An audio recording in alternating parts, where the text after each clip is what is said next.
Hey friends, Justin here. I have with me the Hoka Speedgoat 4 trail running shoe.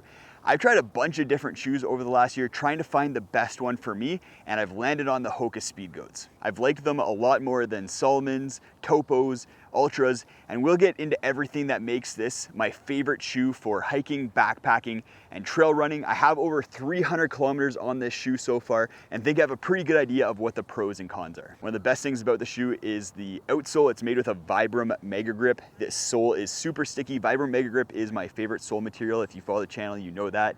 It's very sticky on wet rocks and in a whole bunch of different conditions, as well as grippy in snow and mud. The sole is also really durable. I have over 300 kilometers on this shoe so far, and as you can see, it's holding up really well. With the midsole here, it has a really thick midsole. It's made with an EVA foam, and you'd think that with that super thick midsole that you may lose some stability or ground feel, but I found it strikes the perfect balance. I get enough cushion that my feet aren't really sore at the end of the day, and then it's also not so much cushion that I'm feeling unstable or I can't have good ground feel when I'm hiking or running. And I've ran some pretty technical trails in this. I've hiked some technical trails in this, and something I was worried about the most was that really tall stack height and cushy midsole, but it hasn't been a problem at all. The midsole has also been really durable, 300 kilometers, and I'm not really seeing any compression issues on this, whereas some other shoes I've had after 200, 300 kilometers, I'm already starting to see the foam compressing in the midsole. For the uppers, it's made with this tight mesh. It breathes pretty well. I've gone out running in 20-degree weather with it and my feet did not overheat, which is pretty good for me.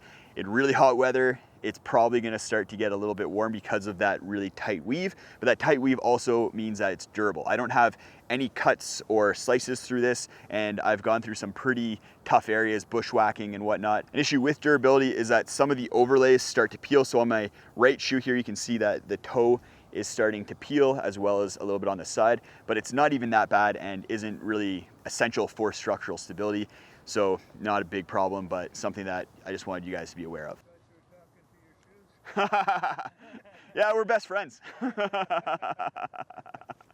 You can get a waterproof version, but I prefer the non-waterproof version because if you are going through creeks and streams, then they'll still dry very, very fast. A waterproof version, it'll hold on to moisture a lot longer, whereas I've taken these through tons of creek crossings and they'll dry within half an hour to an hour if you have a really thin synthetic sock. The upper starts off feeling a little bit inflexible.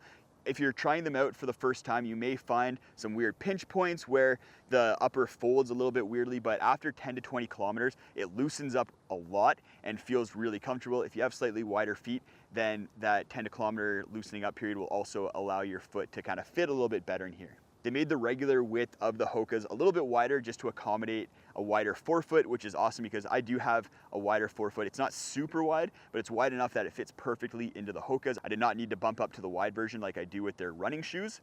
But if you do want the wide version, then that option is out there as well. The inner of the shoe has also been really durable. A lot of the time I'll get heel kind of rubbing and then the heel will kind of rip apart, but the heel locks down really, really well in the Hokas. Even the wide version that I tried out, my heel was locked down quite well, and I don't have any tearing or abrasion issues on the inside of the shoe.